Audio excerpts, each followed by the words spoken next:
Salam alaikum, bienvenue sur Muslim Makers, le podcast pour t'inspirer des acteurs musulmans de notre communauté, apprendre de leurs expériences et développer ton potentiel.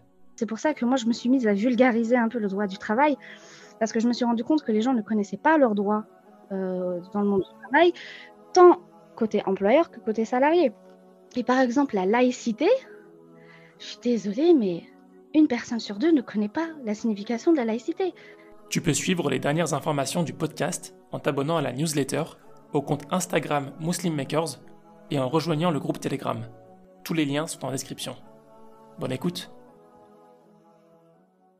Assalamu alaikum wa rahmatullah, Lubna. Wa alaykoum salam wa rahmatullah. Comment vas-tu? Très très bien, merci. Écoute, je te remercie d'abord pour participer à cette interview. Ça va être des sujets, je pense, qui vont être hyper intéressants pour la plupart des auditeurs. J'espère en tout cas. Et j'ai hâte de pouvoir discuter avec toi le long de cette interview, Inch'Allah. Merci beaucoup, ravie pour l'invitation. Et oui, j'espère que ça va servir à beaucoup, en tout cas. Alors, Lumna, pour commencer, je vais te proposer de nous faire une petite présentation de qui tu es, d'où tu viens et ce que tu fais actuellement. Alors, je suis juriste de formation. J'ai fait des études de droit. J'ai été jusqu'à la préparation du barreau. Et en cours de route, j'ai décidé de ne plus me diriger vers la profession d'avocat. J'avais préféré prendre un CDI à ce moment-là. J'ai privilégié le confort, un CDI en tant que juriste. Et donc, j'ai une expérience de juriste en mobilité internationale et en droit du travail. Et puis, au fil des années, je me suis rendu compte que faire du droit du travail, en fait, c'est vraiment une éthique aussi parce que parfois, on peut être amené sous les ordres ou les directives des entreprises.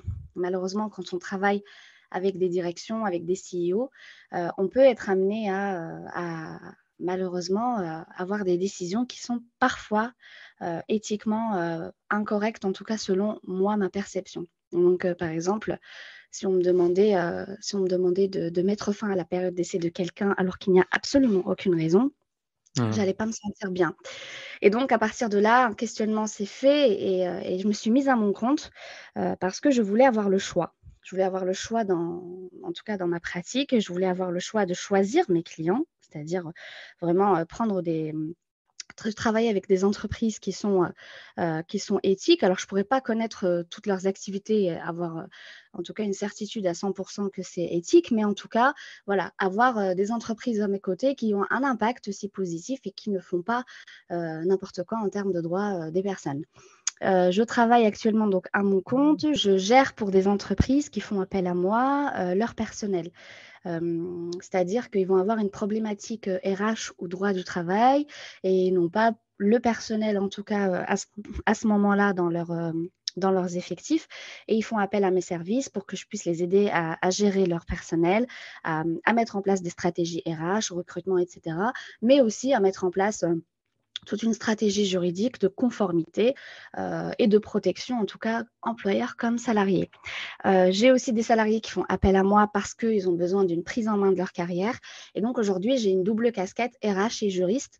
Je ne délivre pas de conseils juridiques parce que je ne suis pas avocate et donc je ne suis pas habilitée pour. Mais faire de la ressource humaine, c'est clairement, ça englobe beaucoup d'aspects, l'éthique, ça englobe l'humain évidemment avant tout, et puis le droit aussi qu'on applique. Très bien. Bah, écoute, on va un peu déficeler tout ça. Par rapport au droit, tu as commencé par faire les études de droit. C'était Oui. une vocation, c'est quelque chose qui t'intéressait. C'était quoi tes motivations faire du droit? Alors, c'est vrai que c'est depuis l'enfance. En fait, j'ai vécu pas mal d'injustices quand j'étais petite. Et alors, quand on est petit, on a une différente perception de la justice. Moi, je me voyais comme la petite avocate qui porte la voix des opprimés, qui porte la voix de ceux qui subissent une injustice et qui veut toujours œuvrer pour le bien. Bon, après, quand on est musulman, en tout cas, c'est le but aussi qu'on a dans la vie, c'est d'œuvrer pour le bien à notre échelle. Et donc ça a toujours été un rêve depuis petite. Et puis au final, en grandissant, malheureusement, je me suis heurtée aussi à une réalité du terrain qui est que malheureusement, c'est un monde ingrat. Qu'on le veuille ou non, c'est un monde ingrat parce que déjà, C'est très compliqué de commencer quand on est avocat dès le départ parce que bon, pour faire un chiffre d'affaires, c'est difficile. On commence collaborateur dans un cabinet, on travaille pour le cabinet et il n'y a pas vraiment de place pour la vie sociale, la vie familiale. Et moi, c'est quelque chose qui importait beaucoup pour moi. Hmm. Deuxième chose, moi, j'ai porté le voile il y a quelques années au cours en tout cas de mon expérience professionnelle. Et je me suis rendu compte qu'à ce moment-là, en tout cas, j'ai vu la difficulté que peuvent ressentir mes sœurs qui portent le voile face au monde du travail. Et aujourd'hui, malheureusement, il est impossible, voire bon, en tout cas rare, de pouvoir plaider quand on est avocat avec Mhm. un foulard sur la tête. Ouais. C'est très difficile à comprendre parce que l'avocat est indépendant comme le médecin, comme voilà. Mais malheureusement, les ordres des avocats et différentes institutions se sont immiscés dans cette liberté religieuse pour dire que l'avocat ne devait pas porter de signes religieux. Et bien pourtant, il est indépendant et qu'il n'a pas de hiérarchie, l'avocat. On parle de l'avocat qui veut plaider. C'est ça, on parle bien de l'avocat qui veut plaider parce que Hmm. quand je te disais que depuis petite, c'était un rêve de pouvoir porter la voix Hmm. de ceux qui ne pouvaient pas parler, c'est parce que, en tout cas, j'ai pu, au fil des années, performer dans une aisance orale qui fait que je trouvais les mots justes pour pouvoir défendre certaines causes. Et malheureusement, c'était frustrant de se dire que, OK, je peux être avocate, il n'y a pas de problème aujourd'hui, c'est pas un souci, quand on porte un foulard et donc on travaille dans son propre cabinet, à condition de ne pas aller au tribunal. Et ça, c'est quelque chose qui est frustrant pour quelqu'un Hmm. qui aime parler pour les autres. Mais en même temps, je me suis dit, c'est peut-être un bien, c'est peut-être un Ouais. khair, parce que finalement, on peut toujours œuvrer dans le bien à notre échelle, peu importe le métier, qu'on soit Ouais. avocat ou pas. Ouais. Non, tu as tout à fait raison. Et petite anecdote, ma femme aussi est avocate de formation. Elle a dû justement aussi renoncer à ce même rêve Ouais, parce que justement, elle peut pas plaider avec le voile. Donc c'est vrai que c'est un gros malheureusement. problème pour les femmes musulmanes qui portent le voile. C'est très difficile de pratiquer, ouais, d'être avocat, de plaider. Enfin, c'est même impossible. On ne peut que rester dans un cabinet d'avocat ou travailler en droit des affaires ou dans d'autres Exactement. spécialités. Ouais. Exactement et il y a quelque chose aussi qu'il faut savoir, c'est qu'actuellement, il y a une affaire qui est en cours. Il y a l'affaire d'une jeune avocate qui avait été Ouais. refusée, de plaider parce qu'elle portait un voile et donc bah, évidemment, la justice française jusqu'à la cour de cassation, c'est-à-dire la dernière des dernières des cours dans l'ordre juridique français, a refusé. Maintenant, elle est partie au tribunal, en tout cas, européen, donc à la Cour de justice de l'Union européenne et Mhm. elle va être défendue par une avocate qui était l'avocate de la reine Élisabeth et Wow. qui, elle porte le voile. Donc, vous voyez un peu la différence entre un pays qui est juste à côté de chez nous, l'Angleterre, et la France, où même l'avocate de la reine porte un voile et ils n'ont jamais vu de problème à ce qu'elle soit, en tout cas, l'experte à côté d'elle. Et donc, c'est cette Hmm. avocate qui va la défendre auprès des institutions européennes pour pouvoir obtenir, en tout cas, une décision favorable. Je le souhaite parce que, clairement, je trouve que ce n'est pas normal et c'est injuste. Hmm. Ah, j'avais entendu parler de cette affaire, mais je savais pas que enfin, ça m'était arrivé là. Donc, alhamdoulilah, on espère que ça va arriver au bout et que voilà, ça pourrait créer un précédent pour que toutes les sœurs puissent pratiquer, Inch'Allah. On espère. Exactement, Inch'Allah. Alors, Lubna, c'était clairement une question de pouvoir porter le voile euh, pour pratiquer et une question aussi d'équilibre vie de travail, vie et famille, c'est ça? Si j'ai bien compris. Absolument, absolument, c'est un package en fait. Je pourrais pas dire que c'est juste parce que je voulais porter le voile de manière apaisée ou parce que je voulais Hmm. avoir une vie de famille. C'est vraiment un tout. Je veux dire, le tout va ensemble en fait. On peut Ouais. pas dissocier. Ouais. Mm. Hmm. C'est vrai qu'il y a beaucoup de personnes, malheureusement, je pense que c'est très commun, hein, qui ont ce sentiment de justice ou qui veulent, même pour le prestige parfois, devenir avocat, Mm. mais ils savent pas forcément les implications qu'il y a derrière en termes d'équilibre de vie sociale et travail. C'est vrai que ça prend beaucoup de temps dans notre vie, enfin, dans une vie, le travail d'avocat. C'est vrai. Non, mais c'est vraiment, je veux dire, mon entourage, ce sont des avocats et des avocates. Je veux dire, on a grandi ensemble, on a fait nos études ensemble et je le vois aujourd'hui. Alors, bon, après, c'est une question de destin aussi. Quand on est croyant, évidemment, chacun a une destinée particulière, mais je veux dire, on est maître aussi de sa vie et chacun fait ses choix. Et quand je vois autour de moi que j'ai du mal à voir certains de mes amis, on se voit une fois tous les 6 mois ou que je reçois des messages WhatsApp parce qu'ils sont au cabinet encore à 23 heures. Voilà, pour moi, c'est impensable. Ouais. Donc, quelque chose à bien réfléchir avant de se lancer. Après, il y a toujours possibilité de se mettre à son compte, mais voilà, c'est pas si facile que ça, hein, si j'ai bien En compris. fait, évidemment, ce n'est pas facile, mais si on part du principe que la subsistance vient d'en haut, évidemment, tout est facilité quand on travaille. Mais je veux dire, il ne faut pas avoir. Quand tu parlais de prestige, c'est très dangereux parce que c'est plutôt de l'ego, du coup, parce qu'on veut être important, parce qu'on veut exercer un métier où on nous voit, etc. C'est important Hmm. la visibilité quand on est musulman, je suis totalement d'accord et c'est pour ça que moi aujourd'hui je suis visible sur tous les réseaux et que j'interviens quand je suis invitée aux conférences, j'interviens comme je suis. Mais le prestige est dangereux parce qu'il peut nous mener à oublier notre but dans la vie, c'est-à-dire que pour le prestige, on va exercer un métier, on va accepter certaines décisions qui ne sont pas forcément en adéquation avec soi-même et donc se retrouver dans un engrenage qui ne se termine jamais. Oui. Donc, comment est-ce que tu as organisé cette transition?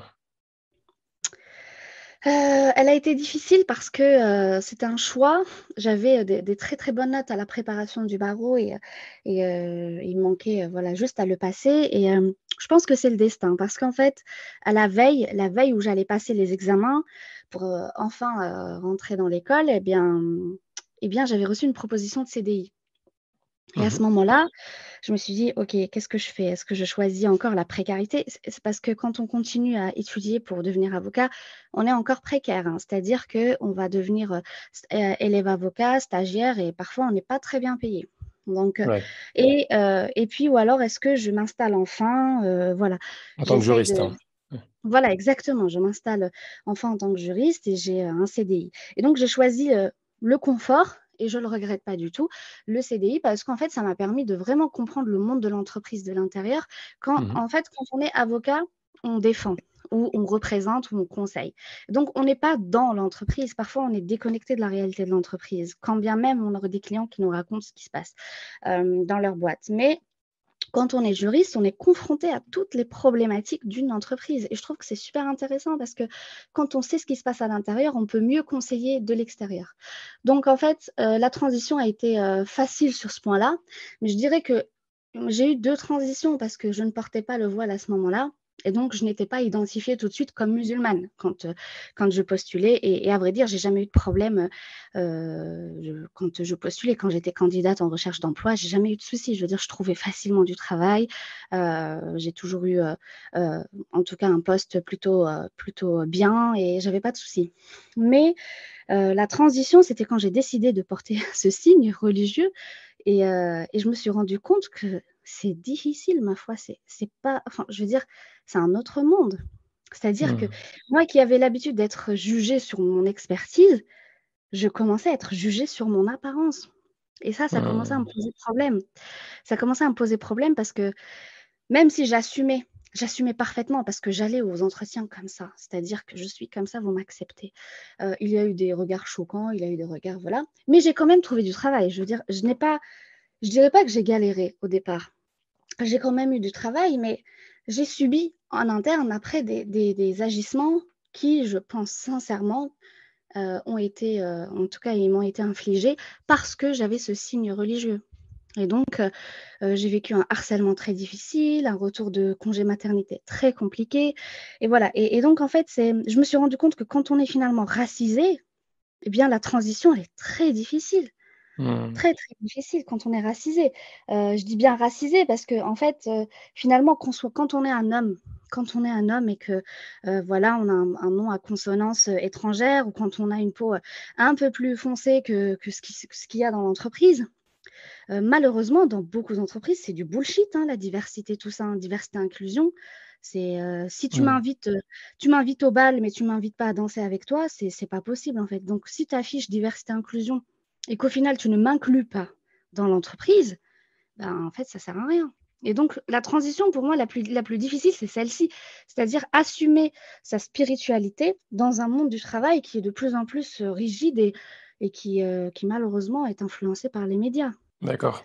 Et donc, comment est-ce que tu as navigué à travers, comment est-ce que tu as pu voilà, passer à travers cette épreuve? Comment je suis passée, à travers cette épreuve? Pardon. Et bien, en fait, en assumant, j'avais l'infime conviction que tout ce qui arrive est aux mains d'Allah. Et donc, en fait, j'ai assumé. Et donc, à un moment donné, après toute cette période très difficile, très complexe de harcèlement, j'ai décidé de changer d'entreprise. Et donc, Tu restes j'ai combien de changé temps? d'entreprise. Je suis restée 1 an et demi dans cette entreprise seulement, mais 1 an et demi qui ont été un vrai calvaire. Ouais. 1 an et demi qui ont été un vrai calvaire, c'est-à-dire que voilà, ça s'est soldé par un contentieux, hein, un procès au prud'homme, etc. Et d'ailleurs, je voudrais juste revenir sur les prud'hommes parce que c'était assez complexe parce que je porte donc le voile et le conseil de prud'homme. Ça, je le dis pour tous ceux qui veulent un jour aller au prud'homme. C'est un conseil, mais après, chacun fait ce qu'il veut. N'y allez pas aux audiences. Si vous portez un voile, n'y allez pas. Je sais que c'est pas des conseils que je donne d'habitude, mais en tout cas, moi, de ma propre expérience, ce que j'ai vécu a été très violent. C'est-à-dire que au prud'homme, par exemple, quand vous avez un problème avec un employeur, donc voilà, ça va commencer au niveau prud'homal d'abord, on va aller au prud'homme. Et la procédure au prud'homme, c'est une procédure qui est orale, c'est-à-dire que on va avoir en face de nous des conseillers. Ce ne sont pas des magistrats qui ont prêté serment, ce sont ce qu'on appelle des juges non professionnels. En Mhm. fait, il va y avoir deux juges, deux conseillers qui représentent l'employeur et deux conseillers qui représentent le salarié. Donc déjà, il n'y a pas d'impartialité. Je trouve que c'est très difficile à avoir. Et puis, il va y avoir un président d'audience. Le président d'audience, ben, une fois sur deux, il est pro-employeur. Et donc, en fait, je me suis heurtée à une violence au niveau du regard. Euh, C'était très difficile parce que je suis la victime et j'en suis convaincue et toutes les pièces disent que je suis une victime de discrimination par rapport à la grossesse, par rapport à beaucoup de choses. Mais le fait d'avoir été à l'audience en portant un voile, l'avocate adversaire en a profité pour me pointer du doigt. Et donc, qu'est-ce qu'ils ont retenu? Ils ont retenu moi, une femme qui porte le voile. Et Mhm. donc, ça a été violent parce que c'était des regards méchants, c'était des remarques racistes, clairement. Et en fait, même moi, mon avocate, qui est une amie, mon avocate était choquée. Et toute la salle était choquée. C'est-à-dire que parfois, on nous dit, oui, il faut affronter. Moi, je conseille aujourd'hui de ne pas y aller. Si vous avez un un contentieux, n'y allez pas au prud'homme. Après, quand on va en appel, c'est différent. À la cour d'appel, ce sont des magistrats professionnels qui ont prêté serment, qui vont statuer uniquement sur le droit. On ne va pas laisser place au biais cognitif. On ne va pas Mhm. laisser place à l'oralité. Je veux dire, Ouais. là, c'était vraiment des biais, mais violents. Et donc, en fait, et je me suis rendu compte à ce moment-là que, purée, porter un voile, c'est être une sorcière finalement aux yeux des autres, en fait. Mhm. Et c'est très dur parce que après, ça remet en cause beaucoup de choses. Je me suis dit, mais moi, j'ai quitté l'entreprise. Qu'est-ce que je fais? Et en fait, c'est un questionnement. On se retrouve seul face à soi-même et à ses choix. Parce que Mhm. quand bien même on aurait tout le soutien du monde autour de nous, on est seul parce que on est seul à porter ce signe et on est seul à subir ce qui se passe. Et donc, en fait, à ce moment-là, eh bien, j'ai dépassé toutes ces audiences qui étaient très difficiles et puis je me suis rendu compte que bah, il fallait que ça change. Et j'avais une rage au fond de moi. Je me suis dit, il faut que ça change. Et comment ça doit changer? Eh ben, en me rendant visible. Me rendre visible, c'est-à-dire que en fait, je vais assumer qui je suis. Et donc, sur LinkedIn, j'avais commencé à poster, j'ai commencé à parler et j'assumais totalement ce que je disais. C'est comme ça que je t'ai découvert d'ailleurs, à travers tes posts sur Voilà. LinkedIn. Ah bah super. En fait, j'ai commencé comme ça sur LinkedIn à m'exprimer. Et c'est là où on voit que la parole est très importante. Prendre la parole, Mhm. c'est prendre sa place dans ce monde un peu injuste quand même. Et donc, en fait, tout le monde a sa place. Mais tout le monde a sa place à condition de prendre la parole. Et de prendre la parole, une parole soit experte, soit une parole juste, mais pas en disant n'importe quoi. Parce qu'en fait, quand on porte un signe, eh bien, en fait, on est pointé du doigt facilement. Donc, si on s'exprime mal, malheureusement, eh bien, on va plutôt avoir l'étiquette de la personne, voilà, ah, vous connaissez, elle, voilà, elle porte le voile, elle parle mal, elle raconte n'importe quoi sur les posts LinkedIn. Voilà. Et en fait, c'est très difficile parce que ça, c'est humain. Malgré tout, on va nous distinguer par notre signe qui nous distingue, en fait. Donc, c'est humain. Et prendre la parole, ça a été quelque chose de très important pour moi et libérateur parce que je me suis rendu compte que tout le monde n'était pas pareil. Parce qu'après avoir vécu une expérience traumatisante en entreprise, je me suis rendu compte que, en fait, non, il y a des gens qui sont là que pour l'expertise. Il y a des gens qui sont là que pour ce qu'on raconte et non pas pour ce qu'on est. Hmm. Et ça, LinkedIn, c'est génial pour ça. Parce qu'en fait, tout le monde s'exprime. Alors, évidemment, il y a des avis un peu complexes, mais tout le monde s'exprime. Et en fait, peu importe qui on est, peu importe. Et j'ai jamais eu de problème sur LinkedIn. Évidemment, j'ai eu une fois une nana qui, qui avait répondu dans un commentaire qui avait dit: «Vous parlez de liberté alors que vous portez le voile». Bon, voilà, il a suffi de la remettre à sa place facilement. Et c'est un manque de connaissance aussi de la part de beaucoup. C'est pour ça que moi, je me suis mise à vulgariser un peu le droit du travail, parce que je me suis rendu compte que les gens ne connaissaient pas leurs droits dans Hmm. le monde du travail, tant côté employeur que côté salarié. Et par exemple, la laïcité, je suis désolée, mais une personne sur deux ne connaît pas la signification de la laïcité. Et c'est très important dans le monde de l'entreprise. Quand j'ai des personnes en recherche d'emploi qui me disent oui, j'ai été refusée parce que je porte un foulard. Donc, ok, très bien. Est-ce que c'était du service public? Non. Est-ce que c'était une entreprise qui exerce une mission de service public? Non. Mais en fait, c'est là où la discrimination facile commence. C'est qu'on devient discriminant de manière très, très aisée parce qu'on Hmm. ne connaît pas la loi. Donc, quand on est employeur, on pense que, oh là là, moi, je veux pas, je veux de la neutralité dans ma boîte. Ouais, mais quand moi j'ai un employeur qui me dit ça, je dis: «Mais alors, franchement, c'est pas possible, hein. Secteur privé, il y a pas de but légitime derrière, enfin, je vois pas pourquoi il faudrait que les salariés soient neutres, en fait». Ouais. Et donc le cheminement a fait que, voilà, aujourd'hui, je m'en sers pour, rendre visibles toutes ces femmes qui ont été invisibilisées injustement à travers ça. Alors évidemment, c'est pas facile, mais il faut, je veux dire, il faut. Je sais que moi, j'ai eu beaucoup d'avis autour de moi qui me disaient: «Loubna, tu ne devrais pas être aussi visible». Par exemple, récemment, il y a 2 semaines, la semaine dernière, je suis partie à Nantes, parce que j'avais été invitée à un festival pour parler de harcèlement au travail et j'étais la seule qui portait le voile parmi, des milliers de personnes et c'est vrai que c'est assez, gênant au départ parce que, Hmm. ben, les regards sont sur nous. Je veux dire, voilà, c'est vrai que quand on a un signe distinctif comme ça, on nous regarde et puis au final, je suis montée sur scène et j'ai parlé, puis je me suis dit: «Mais tant pis en fait. En fait, je suis là pour parler harcèlement, c'est bon, je suis pas là pour parler voile» et en fait, il faut se détacher de ça. Il y aura toujours des gens qui vont pas aimer ce qu'on est, mais en fait, je suis persuadée que c'est par la pédagogie et par le bon comportement qu'on va faire changer les mentalités. Ouais.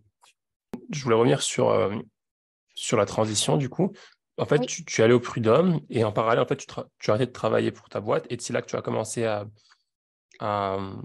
créer ta nouvelle entreprise?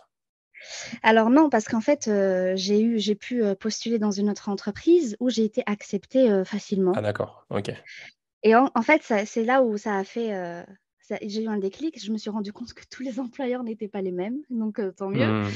Ouais. J'avais aussi, j'avais des gros biais moi aussi, c'est-à-dire en tant que candidate, j'avais des biais. Je me suis dit: «Mais on va tout de suite se concentrer sur moi» et le destin a fait que je suis tombée sur une manager, waouh, mais incroyable, incroyable et d'ailleurs, c'est une manager qui est de confession musulmane et en fait, je suis tombée sur une entreprise qui a été tellement bienveillante, tellement, qui s'en foutaient de ce que j'étais et qui m'ont fait confiance parce que, ben, j'avais quelque chose à donner, j'avais de l'expertise à donner, j'avais un avis tranché, et en fait, ça a changé mon regard et je me suis dit que finalement tout le monde ne pense pas pareil, mais ça ne veut pas dire que tout est beau et tout est rose. Parce qu'en fait, Mmh. certes, voilà, j'ai travaillé avec, mon voile, tout le monde, m'appréciait, je m'entendais avec tous les salariés, j'étais dans le département RH donc voilà, évidemment, tout le monde avait intérêt à s'entendre bien avec moi, mais ça c'était, c'est plutôt, je veux dire, il y a un respect qu'on donne aux équipes, c'est normal. Mais je veux dire, je sortais déjeuner avec des collègues, j'allais au séminaire avec eux, enfin voilà, ça se passait super bien. Mais à un moment donné, quand je te disais tout à l'heure que quand on est une personne racisée dans le monde de l'entreprise, malheureusement, il y a des gros biais qui persistent. C'est-à-dire que, j'ai dû partir parce que, j'avais demandé à être augmentée et passer un poste au-dessus pour pouvoir, ouvrir un pôle, en fait, à moi Mmh. et j'ai été, tristement surprise que, la personne qui soit recrutée, soit une personne qui a moins d'expérience que moi, plus jeune que moi et donc qui n'est pas racisée. Et donc il voulait que je sois sous sa responsabilité. Pour moi, c'était impensable.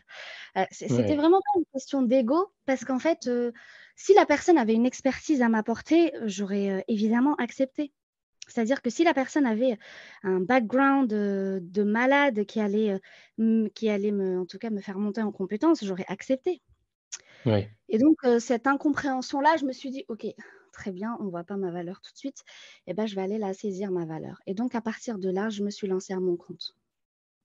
OK. Donc, une bonne expérience mitigée à la fin par une mauvaise, Oui. Bah, une mauvaise fin. pour moi, elle reste quand même très bonne. Elle reste Mmh. très bonne tout simplement parce que j'ai énormément appris. J'ai été entourée de personnes très bienveillantes, et ça m'a appris aussi ce comportement. C'est-à-dire, ça m'a appris aussi à me dire que rien n'est acquis, que tout n'est pas beau, tout n'est pas rose, tout n'est pas vert, tout n'est pas, rouge, en fait et donc en fait, je me suis dit: «Voilà, maintenant moi je connais ça, j'ai vu ça, qu'est-ce que j'en fais?» C'est-à-dire, est-ce que je m'apitoie sur mon sort en me disant: «Ah non, non, on n'a pas reconnu ma valeur et je reste comme ça et je suis déprimée», ou est-ce que, OK, très bien, je sais ce qui fonctionne pour moi, je sais ce qui ne fonctionne pas. On se quitte en très bons termes parce que, ben, on est resté en contact et ça se passe super bien. D'ailleurs, ils ont Mmh. fait appel à moi ils ont fait appel à moi il y a pas très longtemps pour mes services. Donc voilà et en fait, je me suis dit: «Non, je vais prendre ce qu'il y a à prendre, le meilleur et je pars pour faire encore mieux», tout simplement. Et pourquoi ne pas avoir rejoint une autre entreprise? Hem, une question de liberté, clairement. Parce que c'est pas là, c'est plus une question de conviction religieuse, c'est plus une question de voile ou pas voile. Là, c'est une question de liberté. Parce qu'en fait, Mmh. je me suis rendu compte que, je veux dire tout le salariat, c'est super, c'est protecteur, c'est d'ailleurs, récemment, je suis tombée malade et je me suis rendu compte à quel point le salariat, c'était super et donc en fait, je me suis dit: c'est pas pour moi, peut-être que j'y retournerai, plus tard, mais pour l'instant, j'ai besoin de liberté, j'ai besoin de m'exprimer, j'ai besoin de mettre en œuvre ma créativité et je n'ai pas besoin d'être dans un cadre. Je ne voulais Mmh. pas être dans un cadre. Alors que l'entreprise où j'étais avant, j'avais du travail flexible, c'est-à-dire je faisais du télétravail quand je voulais, je partais à l'étranger faire du télétravail, c'était vraiment super, hein. Le CEO était très, très ouvert au télétravail, très ouvert, en tout cas, à toute proposition. Non, non, c'était super, mais voilà, c'est une question de liberté aussi, une question de aujourd'hui, moi, voici ce que j'aurais voulu avoir. Si on me le donne pas dans une entreprise, et bien, je vais aller le créer chez moi. Donc Mmh. c'est pour Qu'est-ce ça qui te que manquait du coup? il manquait la liberté. La Mmh. liberté, une une latitude dans la prise de décision. Mmh. Je donnais mon avis, c'était super, on me demandait mon avis, donc on ne le remettait pas du tout en question, mais mon avis n'était pas toujours suivi et ce qui est normal, hein, parce que, quand, moi je suis chef d'entreprise aujourd'hui, enfin je veux dire mes salariés, ils vont me donner un avis par exemple, si je recrute demain, ils vont me donner un avis, la décision finale, elle me reviendra, mais c'est quelque chose Mmh. qui est normal, c'est un schéma normal. Maintenant, aujourd'hui, je me suis dit: «Non». J'avais besoin de latitude dans la prise de décision et une prise de décision éthique. C'est-à-dire que, comme je te disais au départ, aujourd'hui, je choisis avec qui je travaille. Je ne travaille pas par défaut, je n'ai pas de tâches par défaut. Aujourd'hui, je peux très bien travailler le matin et l'après-midi ne rien faire et je peux très bien, charbonner toute la semaine, mais j'ai une éthique derrière. Par exemple, si quelqu'un me contacte, bon récemment, j'ai une entreprise qui m'a contactée qui, voulait mettre en place une stratégie de rétention de ses talents, c'est-à-dire pour fidéliser au maximum ses salariés. Et donc en Ouais. creusant, bah, je me rends compte que, ben, ils ont discriminé des gens en raison de leur orientation sexuelle. Et en fait, je veux dire, même si je ne suis pas concernée par la problématique, je ne veux léser personne, en fait. Je ne Ouais. veux léser personne. Et ça, je veux dire, c'est ça la liberté, c'est que elle est amère parce que, ben, évidemment, les revenus ne sont pas toujours là, le chiffre d'affaires n'est pas au top, et cetera. C'est normal. Mais je veux dire, je ne veux pas participer à léser qui que ce soit, quand bien même je ne suis pas concernée par la cause ou autre. Ouais. C'est-à-dire que, je veux dire quand on a, moi je garde toujours en tête, l'exemple du prophète, sallallahu alayhi wa sallam. Ça C'est va, que c'est je bon. me dis: «En fait, si le prophète il aurait fait quoi?» Mais le prophète il aurait pas lésé à ce moment-là et donc du coup, en fait dans ma tête c'est ça. Je me dis: «OK, là j'ai une capacité à dire oui ou non, ben, si je dis non, je veux dormir mais vraiment la conscience tranquille. Je ne veux Mmh mh. participer à rien qui soit injuste pour qui que ce soit». Ouais. On va revenir un peu plus tard sur, les services que tu proposes, plus en détail, inch'Allah. Inch'Allah. Quand tu as fait ta transition, est-ce que tu étais soutenu par ton entourage ou pas trop? Parce que tu es parti d'un Alors poste en CDI à l'entrepreneuriat, on va ouais. dire? c'est toujours c'est vrai. un peu compliqué. Euh, Oui, oui. Comment ça s'est passé? Très, très, alors très, très compliqué. Alors moi, j'ai une vie de famille, je suis mariée, j'ai un enfant, et donc en fait, bon, mon conjoint s'en foutait. C'est-à-dire lui, il était, bah, tu fais ce qui te plaît, en fait. Voilà. Hmm. Lui, il est voilà, il est dans, bah, c'est moi qui assume, donc tu fais ce que tu veux. Voilà. Mon conjoint, il a été plutôt dans cette optique-là. Maintenant, c'est vrai que mes parents ont été inquiets. Mes parents ont été inquiets parce qu'ils m'ont toujours connue battante, ils m'ont toujours connue, la fille indépendante, la fille Hmm. qui gère tout toute seule, qui travaille, voilà. Et en fait, le fait de ne plus avoir de revenus, stables, ben, ça les a beaucoup inquiétés parce qu'ils se disaient que j'allais peut-être, me sentir mal, j'allais perdre cet engouement, pour le travail et cetera. Au départ, ils étaient très inquiets. Il faut savoir aussi que la génération d'avant, en tout cas celle de nos parents, n'est pas du tout la même que la nôtre. Ils étaient dans une optique du travail qui est d'avoir de l'argent stable quand bien même, voilà, l'environnement ne soit pas optimal. Ouais. Et moi, je suis issue d'une famille, de martyrs algériens qui ont, survécu à la colonisation, à la guerre, voilà. Et donc en fait, on a on a tout ça dans l'histoire de famille qui fait qu'il faut se battre pour tout. Hmm. Il faut se battre pour tout et ne jamais abandonner. Et je sais que ça a été peut-être vu au départ comme un abandon. Hmm. Ça a été vu comme un abandon de, voilà, mais bats-toi. On disait: «Bats-toi, continue, il y a des bonnes entreprises» et je n'en doute pas. Il y a des très bonnes entreprises, je n'en doute pas. Mais je veux dire, ça a été difficile de leur faire accepter que ma liberté aujourd'hui, c'est de ne plus avoir de chef, Hmm. c'est Ouais. d'être à mon propre compte, de gérer comme je veux. Et pour eux, à la limite, arrêter de travailler complètement, ils auraient plus accepté que me Ah mettre bon? à mon compte. Ouais, bah, parce qu'en fait, pour eux, arrêter de travailler complètement, c'était une pause et que j'avais besoin d'une pause après toutes ces années et que j'avais besoin de me reposer. Ils le voyaient comme Ouais. ça et que je reprendrais le salariat une fois que, j'aurais, plus de ressources et que je serais plus en forme. Hmm. Et l'entrepreneuriat, pour faire accepter l'entrepreneuriat dans une famille, traditionnelle qui a toujours travaillé, mon père a été dans l'éducation nationale, donc pour lui, le devoir, le savoir, c'est important. Enfin voilà, c'est très difficile à faire accepter et ça a été compliqué au départ et puis bon après quand ils ont vu que, j'étais plus épanouie, que j'étais moins stressée, que je voyageais, que j'allais où je voulais et que les gens, en fait, me faisaient confiance. C'est-à-dire que, par exemple, hier, j'ai eu quelqu'un qui m'a appelée pour, sponsoriser ma newsletter et ça, pour eux, c'était quelque chose d'impensable. Pour eux, c'est: «Tu portes le voile ma fille, c'est difficile d'avoir un travail en France, tu dois accepter, l'offre qu'on te propose». En gros, pour eux, c'est ça. Hmm. Et quand ils ont vu que je me débrouillais plutôt pas mal et pour être tout à fait honnête, je ne prospecte pas parce que je suis en début de grossesse et que j'ai pas du tout envie de prospecter aujourd'hui et en fait, les clients viennent à moi, je croule pas, hein, sous les demandes, hein, c'est-à-dire je travaille à mon rythme, mais ils voient que je ne fais pas beaucoup d'efforts comme eux, ils le voyaient, en fait. Ils pensaient que je devais travailler du matin au soir, que je ne voyais plus mon enfant, que et en fait non, Ouais. ils ont vu voilà et ils ont changé d'avis sur l'entrepreneuriat finalement. Pour eux, c'était: Hmm. «Ouais, mais tu dois avoir beaucoup d'argent, tu dois avoir une grosse épargne» et moi j'ai commencé avec 0 €. 0 Ouais. €. Tout ce que je gagne, je l'investis dans la pub, dans mon matériel, dans mes déplacements, dans voilà. Et commence à accepter un peu plus. Mais c'est vrai que le soutien, je trou en tout cas pour tous ceux qui veulent se lancer ou avoir une transition aussi radicale, il faut être bien entouré. Il faut alors par contre, ce qui est important, c'est que j'ai dû, malheureusement me séparer de certaines personnes de mon entourage parce qu'elles étaient plutôt des voix saboteuses autour de moi. Hmm. Je me suis Ouais. rendu compte que quand on se lance à son compte, on perd beaucoup d'amis, on perd beaucoup de même dans la famille, on perd beaucoup et en fait, on se rend compte que ce sont leurs propres peurs qui nous transmettent.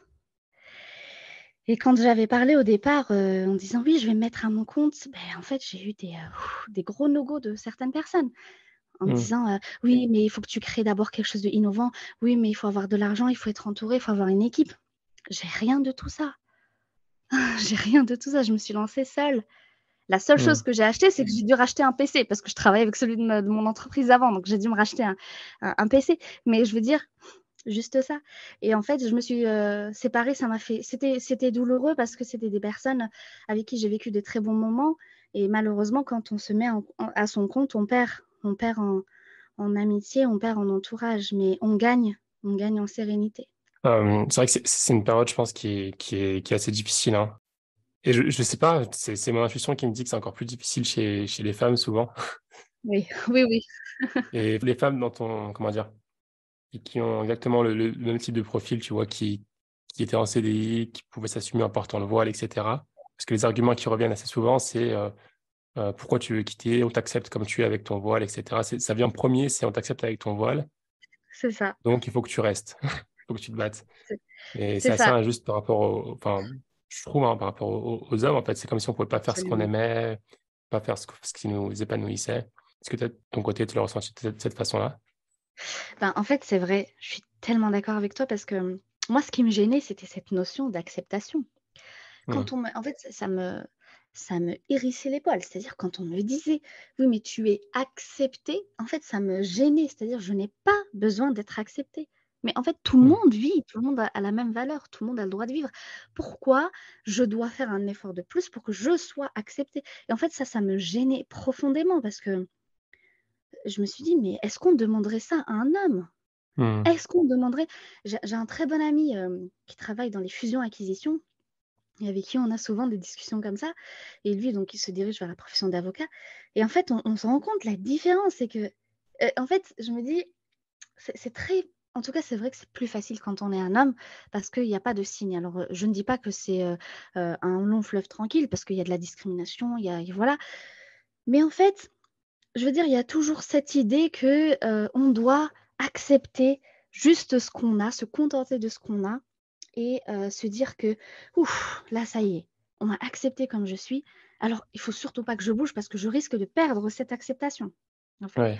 Et en fait, si on veut sortir de ce cercle vicieux, il faut arrêter de vouloir être accepté. On ne sera jamais accepté par tout le monde, qu'on porte un signe religieux ou pas. On ne Mmh plaira mh. jamais à tout le monde. La seule chose, et là, c'est parce que je sais que, c'est un podcast, adressé, aux musulmans et cetera. Quand on a une croyance et quand on a la foi, la seule, chose qu'on doit avoir à l'esprit, c'est être accepté par Allah, tout simplement. Ouais. Et en fait, ce qui est difficile, c'est qu'on perd ça. Dans un monde capitaliste, dans un monde, on le perd. Parce qu'on se dit, heu, on a beaucoup plus peur de notre employeur que peur de notre créateur, en fait. Ouais. Je ne dis pas attention, je ne dis pas il faut transgresser les règles. Dans un emploi, il y a des règles, il y a un règlement intérieur, il y a, un contrat de travail, des devoirs et des obligations, des 2 côtés.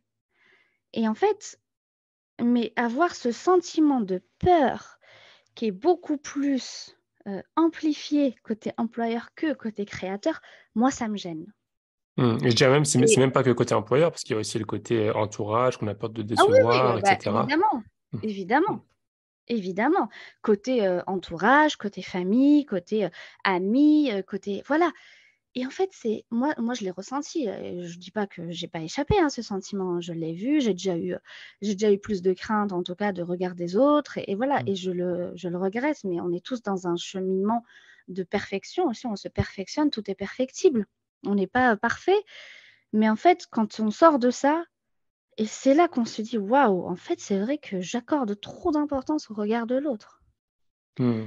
J'accorde trop d'importance au regard de l'autre et moi ça je m'en suis rendu compte quand, je me suis, finalement détachée de tout ça et je me suis dit: «Allez hop, j'y vais, je participe à cet événement par exemple, je parle, je m'en fous complètement, on m'accepte, c'est génial, on m'accepte pas, allez, on s'en fout» et en fait quand on a ça, on se dit, on a une infime conviction en nous-mêmes en se disant que: «Moi je veux juste plaire à mon créateur, je ne veux faire de mal à personne, je ne veux être la source d'injustice de personne», franchement on a tout gagné. Parce que c'est ça, Ouais. c'est comme ça qu'on devrait travailler. On travaille quand on est dans un travail et qu'on se sent pas bien, il faut toujours revenir à l'essentiel. Il faut toujours revenir à l'essentiel. Est-ce que ce que je fais, lèse des personnes? Est-ce que ce que je fais fait du mal à des personnes? Si la réponse est oui, mais au revoir, il faut plus rester. Parce qu'en fait, Mmh. ça va être de plus en plus difficile.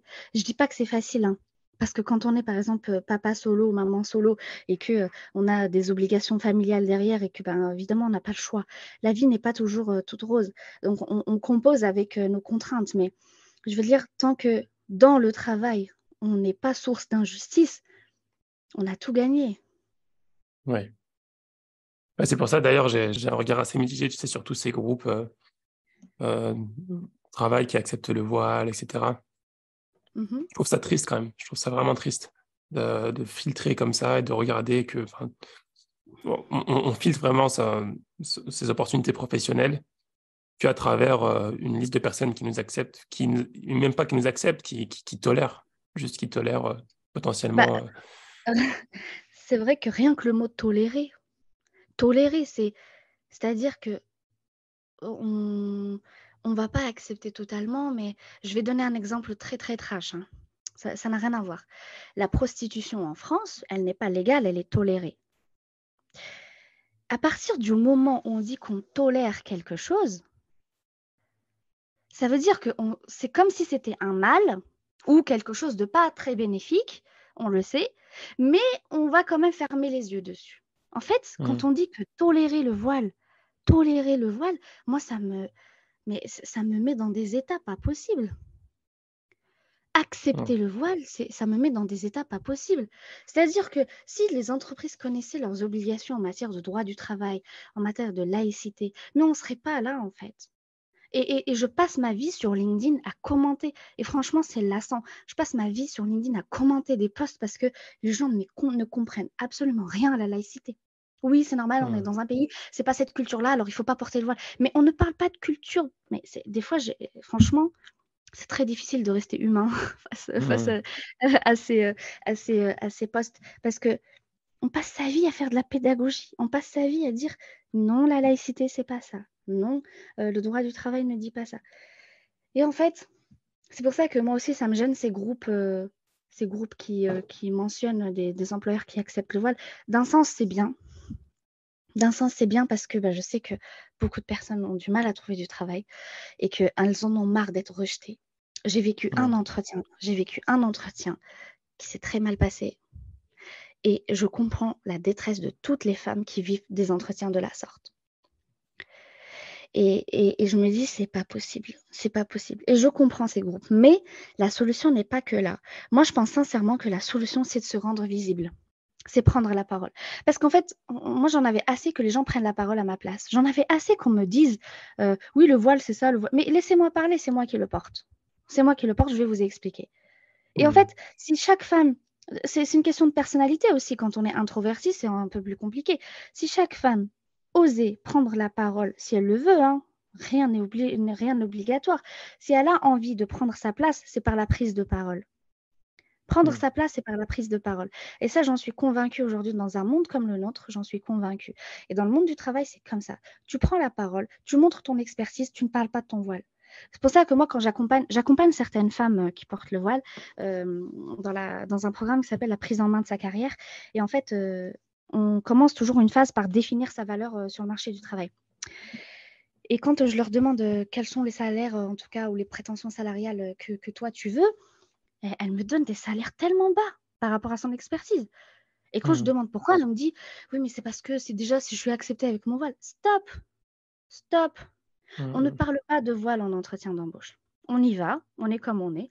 On ne parle pas de voile en entretien d'embauche. Et Ouais. si on nous pose la question, quel est le rapport avec mes compétences? Quel est le rapport avec le poste?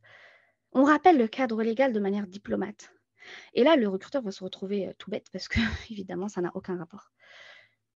Ouais. Et ça, c'est important. C'est pour ça que je dis prendre la parole, c'est avoir connaissance de ses droits et savoir que on est dans ses droits.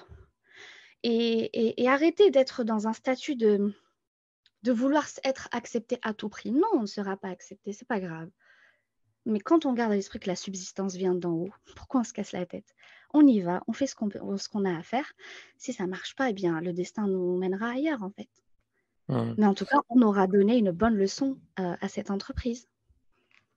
Très bien. Bah, tu as commencé à évoquer, les services que tu proposes. Est-ce que tu peux nous revenir un peu dessus? Quels services tu proposes des services pour les entreprises, pour les particuliers? Est-ce que tu peux résumer un petit peu ce que tu offres?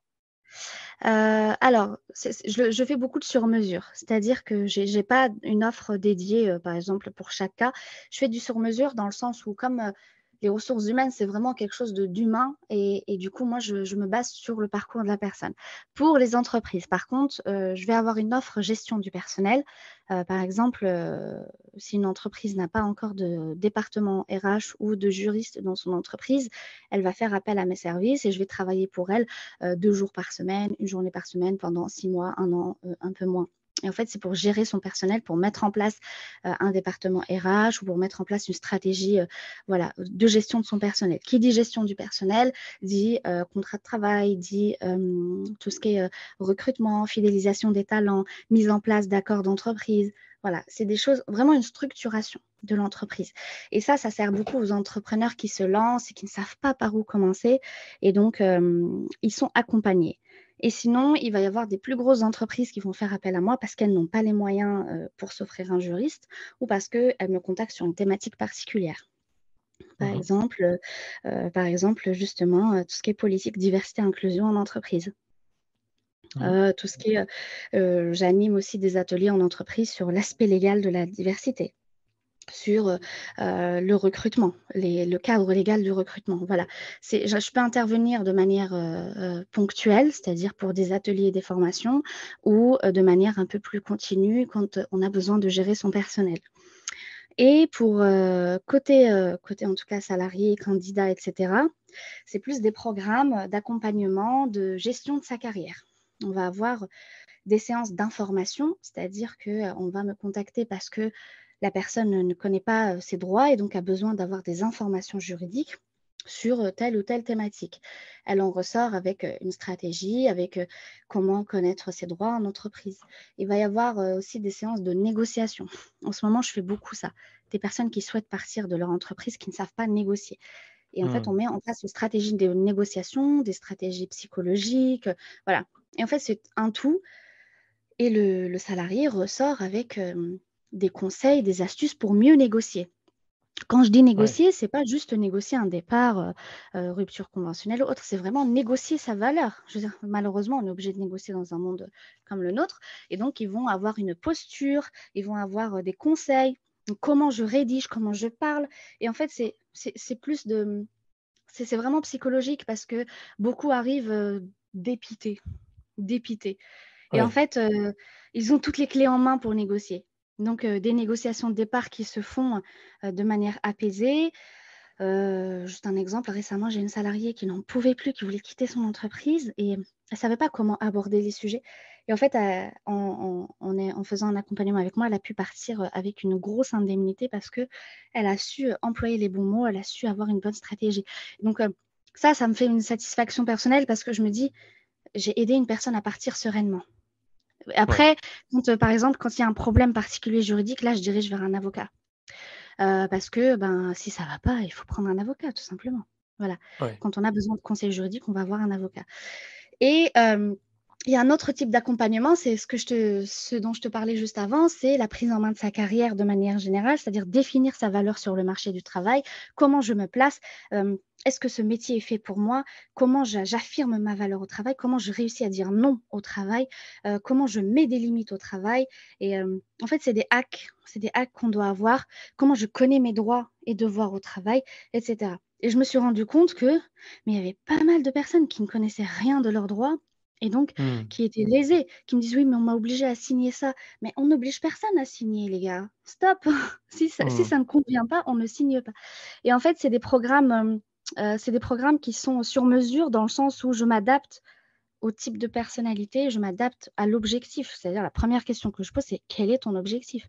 Est-ce que ton objectif, c'est de partir de ton entreprise avec une grosse indemnité? Ou est-ce que ton objectif, c'est, d'être sûr de toi, de reconnaître ta valeur, de ne plus avoir peur d'affronter le monde du travail? Ok. Voilà, en tout cas, ça, c'est ce que je propose, de manière, générale. C'est génial, c'est très varié. Et du coup, le public cible que tu as au niveau des particuliers, ça va plutôt être des femmes, des hommes, plus de femmes que d'hommes. En fait, c'est assez partagé. C'est assez Mhm. partagé. C'est vrai qu'au départ, je me suis dit: «Je vais peut-être avoir, beaucoup de femmes parce que, elles vont s'identifier un peu à mon profil» et en fait, non, j'ai pas mal d'hommes. J'ai Mhm. pas mal d'hommes qui, malheureusement subissent énormément au travail et qui, heu, le fait d'avoir subi cette pression de la société déjà parce qu'ils n'ont pas le droit d'exprimer leurs émotions, se retrouvent dans un cercle qui les fragilise et ils vont avoir du mal à définir leurs valeurs sur le marché du travail. Et C'est-à-dire donc, qu'ils en fait, peuvent pas parler de leurs émotions, etc. Enfin, j'ai déjà eu des hommes qui, par exemple, ils me disent ouais, mais si je dis ça à mon employeur, si j'écris à mon employeur que cette situation me rend malade, j'annonce ma faiblesse, en fait. hmm, Et en fait, c'est difficile pour eux parce que ils ont grandi dans une société où on les oblige à ne jamais exprimer leurs émotions, que exprimer son émotion, c'est montrer sa faiblesse. Et donc, le jour où ils sont confrontés à un problème au travail, eh ben, il faut qu'ils restent comme des warriors, il faut rester solide, etc. Mais non. Et quand je leur dis, mais si ça va pas, on se met en arrêt. On se met en arrêt quand ça va pas. Et ils sont là, oui, mais si je me mets en arrêt, je suis faible. Ben non. Et en fait, c'est très difficile pour eux de définir leurs valeurs sur le marché, surtout quand ce sont des hommes qui ont dépassé la cinquantaine, malheureusement, et qui se rapprochent de l'âge de la retraite, qui ont des obligations familiales et qui me disent, mais qu'est-ce que je vais faire, moi, de 50 ans jusqu'à 64 ans? Et hmm. c'est très difficile pour eux de redéfinir leurs valeurs sur le marché du travail. Donc, tu accompagnes aussi ces types de personnes-là. Absolument. Intéressant. En fait, vraiment, j'accompagne tout type d'âge, tout type de profil. Il y a des jeunes étudiants qui veulent se lancer, etc. Donc, que j'accompagne, mais il y a aussi des personnes qui approchent de l'âge de la retraite et qui sont perdues parce qu'ils ont fait l'objet d'un licenciement économique, parce que ils ont du mal à connaître quel salaire ils peuvent prétendre aujourd'hui. Enfin voilà, c'est très varié, très très varié. Ouais. Sur le côté des offres que tu proposes aux entreprises, tu parlais de mettre en place des politiques de diversité et inclusion, si j'ai bien Mhm, compris, par exemple. mhm, mhm, Euh, Par rapport à ta situation voilà, de musulmane, mhm, la plupart de l'audience est musulmane. Est-ce que mhm. le fait de promouvoir l'inclusion de tout type de population, ça ramène pas justement à parfois à être dans des situations délicates où on est là à promouvoir peut-être des populations, par exemple, tu disais, avec des orientations sexuelles différentes, ce Mhm, genre de choses. mhm. Est-ce que ça pose problème? C'est une très bonne question. Non, ça ne pose pas problème. Pourquoi? Parce qu'en fait, quand j'accompagne dans la diversité inclusion, moi, c'est des techniques pour ne pas favoriser ou défavoriser en fonction de tel ou tel critère. Hmm. Je donne un exemple. Par exemple, dans le recrutement, il y a beaucoup, beaucoup de discrimination dans le recrutement. Donc, en Oui, fait, quand j'interviens auprès d'une équipe de recruteurs, on va mettre en place ce qu'on appelle une stratégie de diversité. Et donc, on va commencer dès la collecte de la candidature. Quand on va collecter une candidature, ce que je leur mets en place, c'est un formulaire.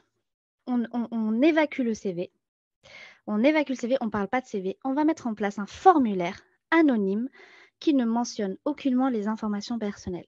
Ni nom, ni prénom, ni photo, ni adresse mail, ni rien du tout. Soit on demande une adresse mail, comment dire, une adresse mail sans le nom, prénom. Donc là, la personne va devoir donner par exemple son téléphone, ou soit la personne, elle est OK pour mettre son adresse mail. Mais en général, l'adresse mail, elle donne aussi une information sur le nom et prénom. Donc en fait, le numéro de téléphone est important parce que si la personne, elle a postulé et qu'on ne veut pas du tout avoir de critères déjà pour les biais cognitifs dans la tête, on va la contacter par téléphone. On ne saura pas qui c'est, mais on va juste, oui, bonjour, vous avez postulé à tel poste. Et en fait, quand on commence par évacuer tout ce qui est info personnelle, tout ce qui est critères qui vont identifier une personne, on va déjà s'éloigner de ces biais. Donc, on n'est même pas dans une stratégie de oui, moi, je vais favoriser des personnes en situation de handicap, je vais favoriser des personnes d'une certaine orientation sexuelle, etc. Non, on est vraiment dans une stratégie de diversité autour de tout le monde.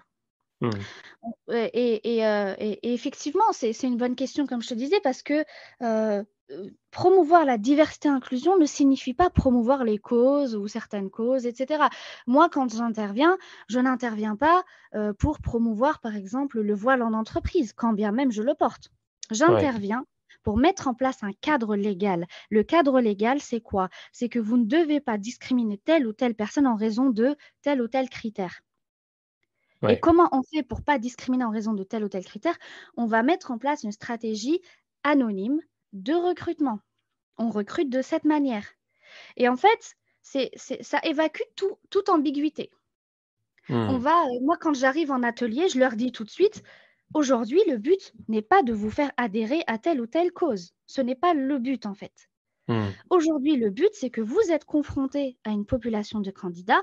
Votre but est de ne pas léser ou favoriser, défavoriser telle ou telle personne. Ouais. Et ça arrive même à moi quand je recrutais et dès que je voyais une personne avec sa photo qui avait un voile, j'avais de la compassion envers elle.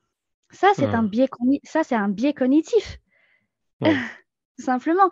Et en fait, c'est comme ça que j'évacue toutes ces questions de cause, etc. Je leur dis qu'on a tous des convictions, on a tous des idées, il n'y a pas de problème. Tu vois, c'est vraiment, on n'est pas là pour changer, on n'est pas là pour vous faire adhérer à une cause. Je suis là pour qu'on mette en place une stratégie pour éviter de défavoriser certaines personnes, tout simplement. Parce que c'est quoi le but? C'est de travailler. Le but, c'est d'avoir une main-d'œuvre dans l'entreprise qui travaille et on veille à son bien-être, Ouais. tout simplement. J'ai déjà été confrontée à des questions de changement de sexe, par exemple. Hmm. Hmm. Mais mon but, c'était quoi? Mon but, c'était pas d'adhérer ou pas à la cause. En fait, il faut avoir la tête sur les épaules. Mon but, Ouais. c'était pas de dire je suis d'accord, je suis pas d'accord. On s'en fout. Ce que je pense, c'est en moi. Là, mon but, c'était de préserver la santé de la personne. Donc, on met en place tout ce qui est médecine du travail, on met en place un suivi psychologique, etc., etc.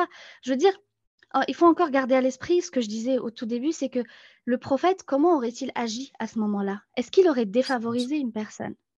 Hmm. Et en fait, non. Et quand on a ça dans la tête, c'est que on ne vient pas pour une cause. Moi, aujourd'hui, dans mon travail, je ne défends pas de cause. Je ne défends pas de cause. Ouais. Moi, je suis là pour mettre en place des stratégies, pour mettre en place des plans, des actions pour éviter de discriminer les gens, pour Hmm. éviter de défavoriser certaines personnes. Alors évidemment, si c'est des personnes qui sont musulmanes, etc., oui, ça va me toucher au fond de moi, mais je ne vais pas être là à défendre telle ou telle cause. Je Ouais. défends toutes les causes, en fait, c'est-à-dire que je suis là, je défends le cadre légal. Et Ouais. qui dit défendre le cadre légal ne dit pas adhérer ou pas à certaines causes. Très bien. Bah, écoute, je pense que c'est des beaux mots de la fin. Avant qu'on arrive sur les questions de la fin, parce on est bientôt vers la fin, est-ce que tu as un sujet ou quelque chose sur lequel on n'a pas discuté que tu voudrais mentionner? Pas vraiment comme ça, non. Après, il y a tellement de choses à dire, mais j'espère que juste que ce que j'ai dit sera compris par les gens et que ils sauront en tout cas leur valeur sur le marché du travail et qu'ils Hmm. ne vont jamais se dévaloriser en raison de ce qu'ils portent ou ce qu'ils ont en eux, en tout cas. Inch'Allah. En tout cas, je pense que c'était très clair. Quelles sont les compétences qui, toi, personnellement, te sont les plus utiles au travail et dans la vie de tous les jours? La communication. La communication, c'est très important parce que, comme je te disais, prendre sa place, c'est à travers la parole et quand on sait communiquer, quand on est un bon communicant, quand on utilise les bons mots, on est compris. On n'est pas toujours, compris par les bonnes personnes, mais on est compris et on a un message clair qui ne laisse pas place, à l'ambiguïté et je trouve que ça, c'est important aujourd'hui quand on est, musulman. Il faut savoir s'exprimer Comment et tu vas savoir bien s'exprimer. t'exprimer? Alors moi, comme je te disais, moi, je voulais être avocate, donc je faisais tous les concours de plaidoirie, j'écoutais des plaidoiries de grands avocats américains, je lisais beaucoup, mais je fais beaucoup d'invocations aussi. Je fais beaucoup d'invocations avant de m'exprimer. J'ai aussi mes propres peurs et tout simplement, je me répète dans ma tête, des invocations que j'ai depuis petite, tout simplement et en fait, je crois que c'est ça la force, c'est que on demande de l'aide à son créateur et c'est lui qui fait tout le reste. Très bien. Quelle est la chose que tu préfères dans ton travail? Trouver des solutions. Trouver les solutions pour les gens. Ouais. Ah oui, oui, trouver des solutions. Quand, une personne arrive stressée et qu'elle sort apaisée du rendez-vous avec moi, c'est une satisfaction énorme. OK, très bien. Quelles sont tes routines préférées, les routines qui t'aident à progresser ou qui t'aident à garder la pêche? Me retirer. En fait, on est très vite pris dans le moule, on est très vite, la tête dans le guidon quand on travaille, qu'on soit salarié ou entrepreneur et en fait, j'ai appris à lâcher prise. Et par exemple, ça m'est arrivé, de faire un rendez-vous et puis, après arrêter de travailler pendant 3 4 jours, tout simplement, parce que j'avais besoin. C'est très difficile aujourd'hui parce qu'on est obligé d'être présent sur les réseaux sociaux. Moi, c'est quelque chose qui me dérange, d'être tout le temps présente sur les réseaux sociaux. C'est beaucoup de charge mentale, je suis fatiguée parfois et il y a rien de honteux à le dire. La vraie vie, c'est ça, c'est quand on est fatigué, quand on est à bout parfois, et donc en fait, il faut savoir, se retirer, s'extraire de cet environnement, tout simplement. Génial. Et tu fais quoi pendant quand tu te retires? Je fais beaucoup de choses, mais je n'ouvre pas mon PC. Je n'ouvre pas mon PC et je ne vais pas sur mes comptes, pro. Je ne vais pas sur LinkedIn, je ne vais pas sur mon Insta pro, je ne regarde pas mes mails, voilà. Je réponds aux appels uniquement personnels et je me retire au point où j'oublie en fait que j'ai une boîte derrière. C'est un peu Mmh. problématique parfois parce que je me dis: «Ah purée, c'est vrai, j'avais ça à faire». Mais, mais en fait, il faut savoir se retirer parce que, il y a des épreuves dans la vie, la maladie, les décès et cetera qui nous rappellent que, ben, tout est éphémère et que pourquoi je fais ça? Et donc le fait de me retirer, je me re-questionne et je me remets en question, je remets en question mon intention. Pourquoi je le fais? Mmh. Et ça, questionner son intention, c'est très important. Mmh. Très belle routine. Est-ce que tu as une recommandation ou plusieurs recommandations peut-être de livres, documentaires ou de références qui t'ont marqué? Alors oui, il y a beaucoup de livres qui m'ont marquée, mais je peux pas dire marquée. Et je suis pas une très bonne lectrice. Je lis, heu, je lis pour, un but. Récemment, j'ai lu, un livre qui s'appelle «Cessez d'être gentil, soyez vrai». Parce que suite à une déception, comme je te disais tout à l'heure, suite à une déception, quand je me suis, lancée à mon compte, de mon entourage, des amis qui m'ont lâchée en cours de route parce que je me suis lancée à mon compte, je l'ai vécu de vraiment très, très difficilement. J'ai été triste qu'on me lâche alors que Mmh. j'étais là pour eux et en fait, j'ai eu besoin de lire ce livre parce que je voulais arrêter d'être gentille pour être gentille.